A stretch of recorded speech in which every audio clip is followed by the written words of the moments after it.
Hey guys, in today's video I'm going to bring you along on the call where I go to a system I'm familiar with. I've rescued it from the scrap pile multiple times already, and the condenser on this package unit was not running. So stay tuned.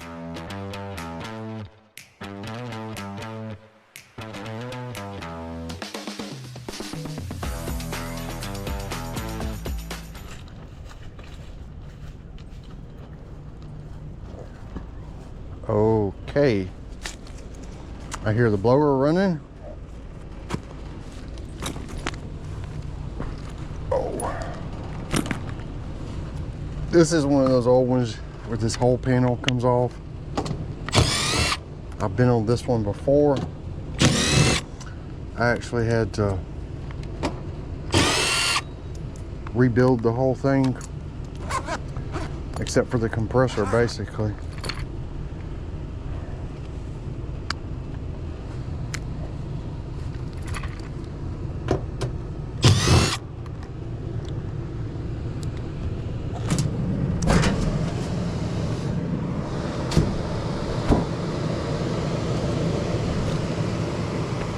All right, let me see.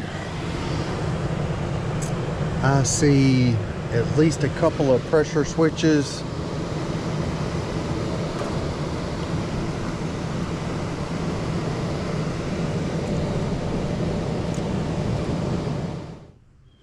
And plug this up again.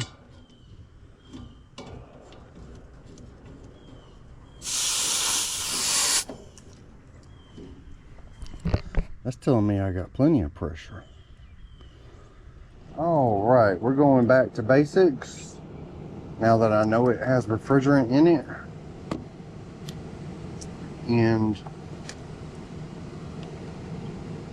first, I'm just going to make sure I'm getting a call. I'm testing between yellow and common, and I got 27 volts.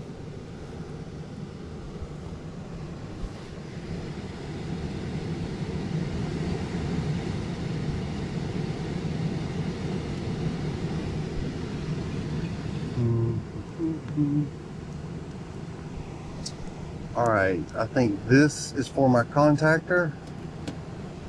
It's hard for y'all to see that, and it's just hard for me to get close to it. Hold on. This little plug right here is for my contactor and I think my reversing valve. So this blue wire and common should go to my contactor. These two are for my pressure switches.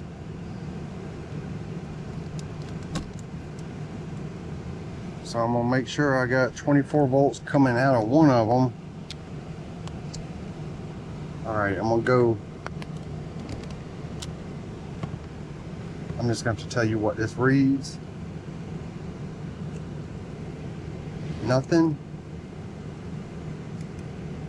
All right, I got 27 volts coming out of the blue one. So I should have 27 volts coming back on this one. And I do not. So one of my pressure switches has failed. And these are my pressure switches up here.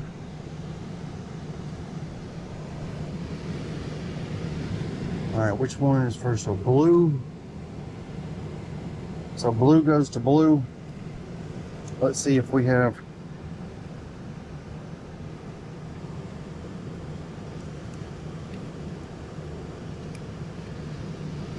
.27 volts going through my blue switch. I do.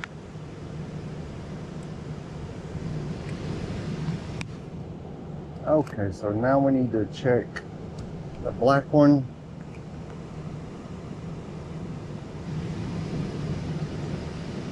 And I do not have 27 volts.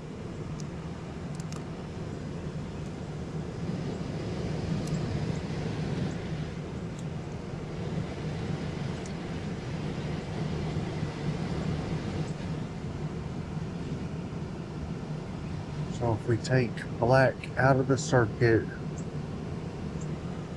Y'all forgive me. I'm trying to show you what I'm looking at, but it's up here. It's hard to angle the camera.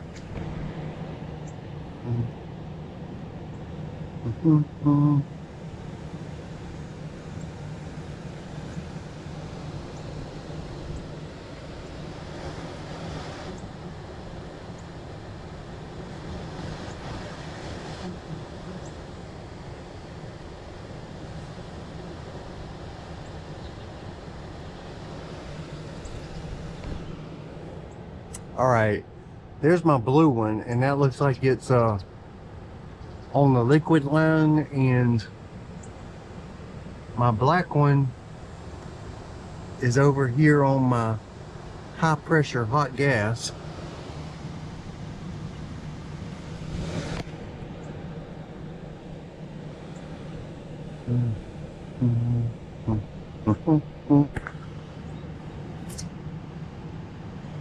All right, I'm gonna bypass my black one real quick and see if we can get it come on and check pressures.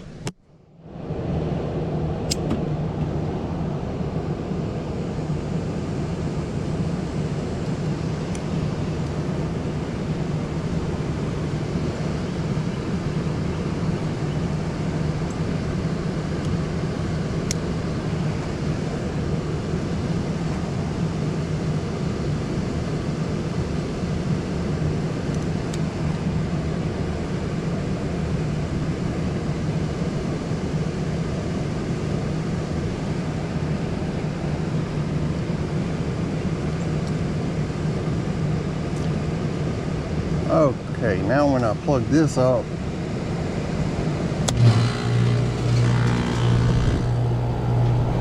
oh, let me put that panel on over there. All right, I'm just looking at this coil.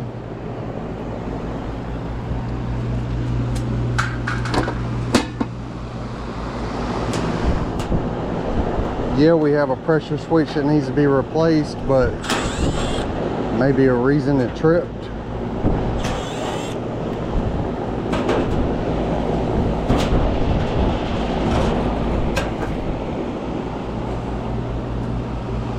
Yeah, I would say it needs cleaning. Let's put this other panel on and just let it run, and we're going to clean this up.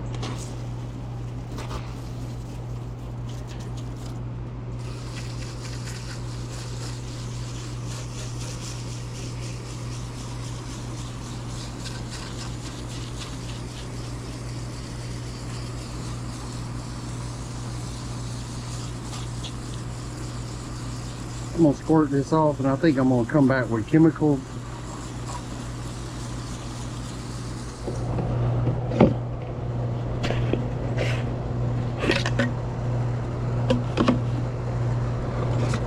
This is my favorite coil cleaning stuff. It just does a real good job.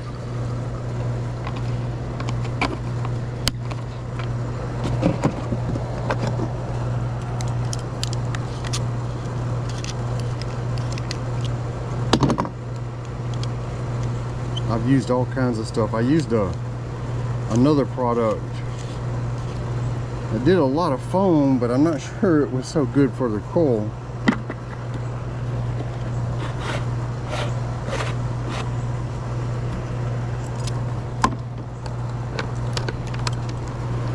All right, let's kill power for just a second.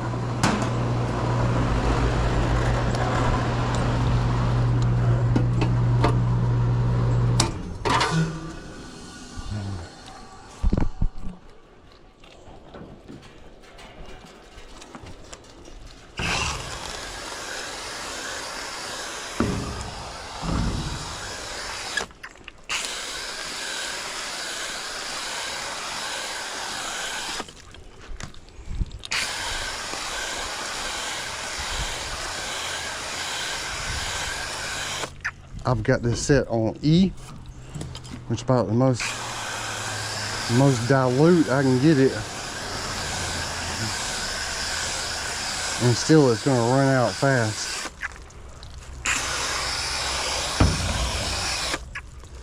As you see, I've got just a little bit left.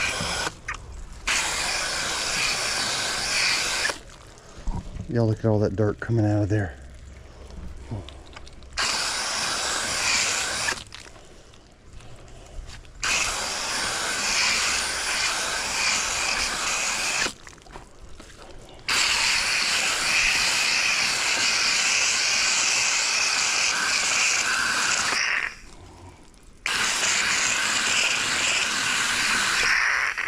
That's all the soap.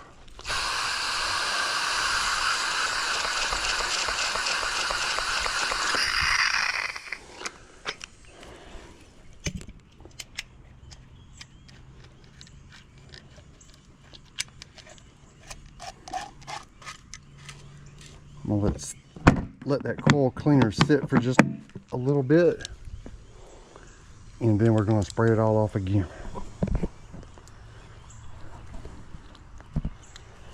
Look at all the dirt that's coming out of it right now.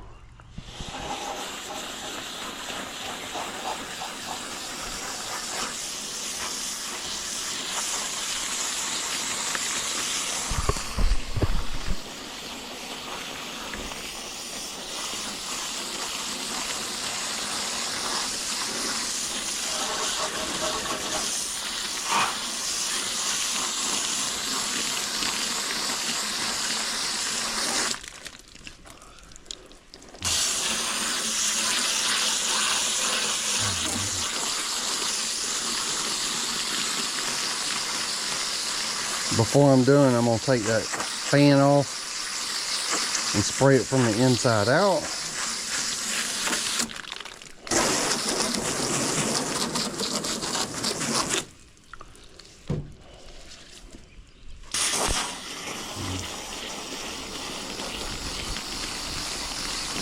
All that grime coming out of this thing. It was dirtier than what it looked like.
Come on.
Okay, one thing I did not explain on this, it has Cormax fittings on this, and both of them were leaking, and I have little adapters over the top of them. And in order for me to put the pressure switch on, I'm going to need to use one of those fittings, which means I'm going to have to repair the Cormax fitting because the adapters don't work very well with the CoreMax. In fact, that's why I wasn't checking pressures, because when I check pressures with that adapter that's over the top of the CoreMax fitting, sometimes it bends and then it just spews Freon when you take your gauges off. So I was very careful, especially with that one over there on the suction. I don't want to use those adapters, so I'm gonna need to repair the CoreMax fitting in order to put on a new pressure switch. So I'm having to submit an estimate to do that. I don't have a CoreMax valve core removal tool. Those things are like $500. So just putting on a new pressure switch is an involved affair, and that thing's 2008. I'm not sure the customer is really going to want to put that much money into it. So that's one of those where submit an estimate, see what we do. But I hope you enjoyed the video. If you did, how about like and subscribe? And I'll catch you on the next one.